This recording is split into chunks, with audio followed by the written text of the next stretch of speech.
up guys, this is Nick at stridewise.com and today I'm going to be reviewing the very pebbly Chestnut Country Calf boot from Meermin.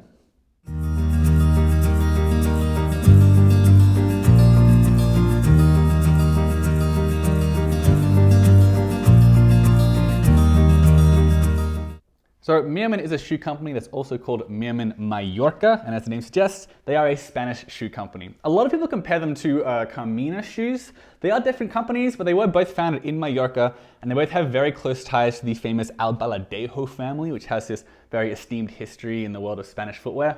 But that's about where the similarities end. Carmina Shoes, most of their shoes are well over $500, whereas these shoes here, they're pretty inexpensive. I mean, they're pretty well known as a budget brand. The uppers are all made in China and they are mostly sold online, which helps to keep costs down. Although they do have like a little store here in Soho in New York.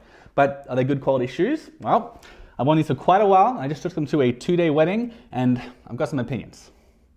So this is the Chestnut Country Calf boot. This is Meermin's most popular derby boot and the tan is definitely the most popular color. This is the one I see everyone wearing around. And besides this quite brilliant tan color, the first thing that leaps out at you when you look at these boots is definitely the very grainy upper back here. It's a bit smoother on the toe, but most of this is very grainy, kind of scaly. It's called Pebble grain. I've had more than one person ask me if these are made from alligator skin, but they are not. This is calfskin leather. I'm gonna get into the pros and cons of Pebble grain leather in the next section. Suffice to say that the Pebble grain plus this nice bright tan color make for a pretty fun boot and sort of dressy. I mean, pebble grain is usually not considered a formal leather, but I think what Meermin has done here with the pebble grain and the nice bright color, the relatively slim silhouette and the toe cap, it's a boot that I think potentially, arguably in some situations they can work with formal wear, like say a summer wedding or like a linen suit, something like that. That said, they do have a storm welt around the bottom. The sole is pretty inflexible and the leather as well is pretty thick and it's a relatively heavy boot as well. It's about as heavy as a Red Wing Beckman. So it's definitely not a dress shoe, but it's not really a casual shoe either. So it's in this interesting middle ground, which really works for some people. Some people just find it kind of frustrating. The other thing I wanted to mention about these boots when you're taking a first glance at them is that they do have a few quality control issues. There's some loose threads here and also here on the welt, around the back on the heel on the left boot. There's a bit of glue coming out under the heel here. I have been wearing these for a little while now. And there's also some glue coming out underneath the laces as well.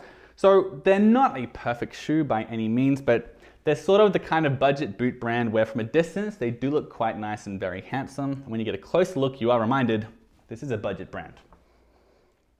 So this upper is made in Shanghai from French calf leather. It's processed in Les Tanneries du Puy, which is a tannery that's kind of close to Lyon in France. It's like in central southern France. And the leather is pretty stiff when you first get it. It's not like buttery soft like a lot of calfskin, but it does soften up after a day or so. So it's full grain. That means it's made from the top layer of the hide of the animal. And most people like full grain for durable boots. But the big thing here obviously is that this is pebble grain. So that means a few things. First, it means it looks like you're wearing dinosaur skin shoes. Second is that it's usually done artificially, like it's embossed to look like this, which would mean it's corrected grain leather technically. So sometimes you can get a look similar to this by treating leather in a way that slightly shrinks it, so it brings out these cracks, but usually it's corrected grain leather. Another thing with pebble grain leather is that while it is striking to look at, it's generally considered a little less dressy than smoother leather. And the last thing you should know about pebble grain leather is that while people disagree a lot as to whether or not it's more durable, everyone pretty much does agree that it's a lot better at hiding creases and scratches. I've been wearing these for a while now and they really haven't creased as much as other calfskin or even cowhide boots that I own. If you get in real close, you can see a little bit of creasing, but it's much less obvious. So that is definitely a bonus. That said, in areas that have taken quite a bit of damage, like around the toe box here and around the inside and outside of the heel, the pebble grain seems to have started to smooth out a little bit. So I'm not totally sure how consistent these will look in a year's time.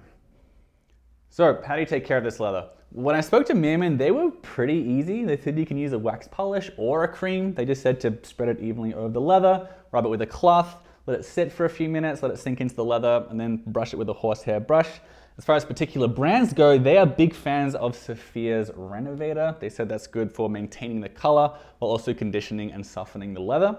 But you can kind of use a lot of different products. The main difference between a waxed polish And the cream, like Venetian shoe cream, is that the polish is going to give it a bit more of a sheen, whereas the cream is a bit better at getting rid of scratches and scuffs, of which I have accrued plenty here.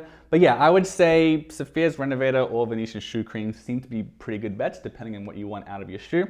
As far as waterproofing it goes, I mean, this does have a storm welt, which is very, very resistant to the elements. The leather itself isn't technically waterproof, and they said you can use a waterproofing spray on these, that's fine. So again, they're not super fussed about what different products you use on the leather to maintain it. One thing I do want to point out though, is that I spilt some chocolate protein shake on these boots in the first couple of days when I had it. I was worried it was going to stain it. So I got a paper towel and I rubbed it out and I lost a little bit of the color. Not much, but a bit to tell that something has happened. So I'm not super confident they're the most hardy of boots out there, but as long as you're not standing in puddles all day, I think they're going to hold up pretty well to rain. All right, so this sole is rubber. It's pretty much Meermin's stab at copying the well-known day-night rubber sole that's often used in high-quality boots.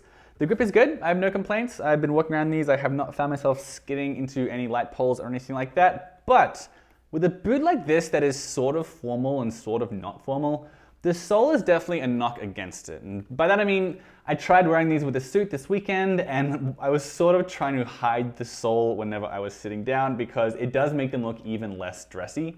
With Pebble Green, you're already kind of straddling the line between dressy and not dressy, and the sole makes it harder to do that, I have to say, but the function is good. They don't really slip. Meermin emphasizes in their marketing that this kind of sole is extra great for cold weather. And besides the rubber, there's also a steel shank for stability in here, and the heel has a layer of wood. So it goes rubber, wood, rubber, cork midsole, and a very thick vegetable tanned leather insole. And it's a storm welt. So that's a kind of Goodyear welt that's sometimes called a Norwegian welt. It's the same construction as a Goodyear, but instead of a flat welt, the storm welt is wider and it bends upward.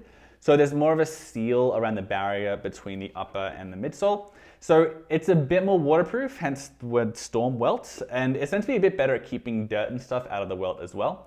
Aesthetically, some guys aren't crazy about it. It does make for a shoe that's a little bit less formal, but whether or not that's a pro or a con is really up to you. Now, not all of these sizes are available right now, but on Meermin's site, these shoes run, or at least have run in the past, between sizes 4.5 to 15. That's in UK sizes anyway. In American sizes, like on a Brannock device, I'm between an 11.5 and a 12. If a boot runs true to size, I'm usually an 11.5. Most of my boots are a size 11 because boots tend to run large, but in British sizes, I am a 10.5, and that's what fits me fine in these Meermin shoes. It's also what I wear in R.M. Williams as well. Now, this shoe is built on what they call the Rui last, that's spelled R-U-I, and they say that it is a voluminous classic toe. So the word voluminous is an interesting one. It is a pretty wide last, that's true. They've only got one width available, which is going to be a bit of a bummer for a lot of folks. But the upside is that I think it fits fine on a D or an E width. So there are some options if you are an E width shoe. For me, I'm a D. And they are pretty roomy. I would have liked it to be a little bit tighter around the heel, maybe something a little bit closer to Alden's True Balance last, which is a combination last. As it is, yeah, it fit fine. I'm not complaining. It's not like a Viberg, which is the only width that they offer in the service boot is like quite a wide E. But yeah, it wasn't super snug, so that is worth pointing out. As far as wearing them in goes, this wasn't too difficult. The leather was quite stiff, as I mentioned when I first got it, but after a day or two of wearing it, it softened up and it was fine. Comfort-wise, I didn't get any blisters. That's always a bonus with a pair of shoes. But I do have to say that despite all that rubber in the heel, the shock absorption isn't amazing. And also the arch support isn't fantastic either. So they weren't uncomfortable, but yeah, the combination of it being quite roomy in there and not amazing shock absorption and not amazing arch support, I mean, it is kind of what I expected for the price I paid, but nonetheless, I wasn't crazy about the comfort. All right, the cost. Now, as I've said a few times, this is considered a budget brand, and a pair of these shoes here cost me $245, which is very reasonably priced for a pair of boots. I do have to point out that it was $35 shipping, which is a pretty significant amount of money. Like that's more than 10% of the cost just for shipping. They are not particularly light boots. That said, yeah, I mean, even $280, unless you're just used to buying sneakers, you would know that if you are a fan of boots, anything under $300 is considered pretty inexpensive and pretty entry level as far as cost goes. So yeah, that is definitely the biggest bonus of this brand, in my opinion, especially given the fact that they are a Spanish company, or at least technically they're Spanish. All right, so why should you get a pair of these Meermin boots? I mean, look, they're really good looking boots. I have to say, the pebble grain is really interesting. They're very eye-catching. I get a lot of compliments on these boots. I wasn't expecting it to work, I have to say. I think that, in my experience anyway, I've more often seen pebble grain on like really like a boxy, workhorsey kind of boots, and then I just think it looks kind of stupid. But on this more like formal look with the lighter color, I just think it works. And on a more practical level, it's a lot better at hiding scratches and scuffs. Like it takes longer for the boots to look worn in, which is like a really underrated aspect of these boots, in my opinion. I did get quite a few scratches in the toe cap, obviously, but that's because there's less pebble grain there. Also, they're pretty sturdy boots. This storm welt is less likely to get a lot of muck and dirt and things like that. You don't have to clean it quite as often as you might with a regular Goodyear welt. Plus it's super water resistant. Plus the sole here is very slip resistant, so they're relatively functional in that regard. And they're just really, really inexpensive boots. I mean, 235 bucks, even with the shipping, if you have to get them shipped, 280 bucks. That's a very good deal for boots of this quality. There are just a couple things you might not be quite so crazy about with these boots. The fact they're made in China can sometimes be controversial. Some folks just see it as shorthand for bad quality, which I really don't think is true at all. There are plenty of really good boots that are made in China. Grant Stone is made in China, for instance. But it is nonetheless true that like labor laws and wages sometimes are not quite as kind in China as they are in like Europe or the United States. So some people just don't like buying their boots made in China based on those reasons. That's a pretty subjective thing, but it is worth pointing out. The fit, now look, I do think they're very stable shoes. They got a lot of good stability. The arch support, I wasn't crazy about. And the last, I didn't love. It wasn't a deal breaker. Like I wasn't as annoyed by it as I was with like the Viberg service boot, which is only available in a pretty roomy width, and I found that really frustrating. But these are much less expensive boots, and I wasn't like sliding around too much. I would have liked the option of a more narrow fit, but the one I got, it wasn't the worst thing in the world, but yeah, definitely worth pointing out for people with D-width feet. Pebble grain leather.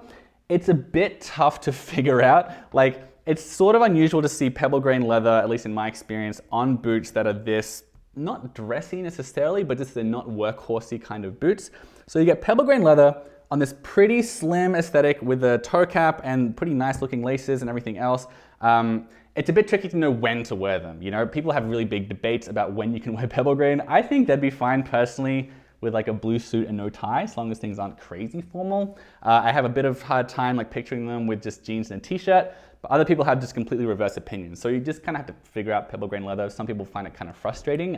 Again, that's a pretty subjective thing. Finally, the quality control. As I mentioned, there are plenty of loose threads around here. They're not really jarring, but yeah, again, loose threads. There's a bit of glue coming out in a couple of different places. Now, Meermin does have a reputation for not having the best quality control in the world, and they are very inexpensive boots. You get what you pay for. So I can't say I was that surprised or frustrated by it, but that's definitely gonna be frustrating for some customers. All right, so those are my thoughts on the dinosaur skin Chestnut Country Calf boots from Meermin. For the full review, just Google Stridewise and Meermin, and make sure you subscribe because man, oh man, I have so many boot reviews coming up.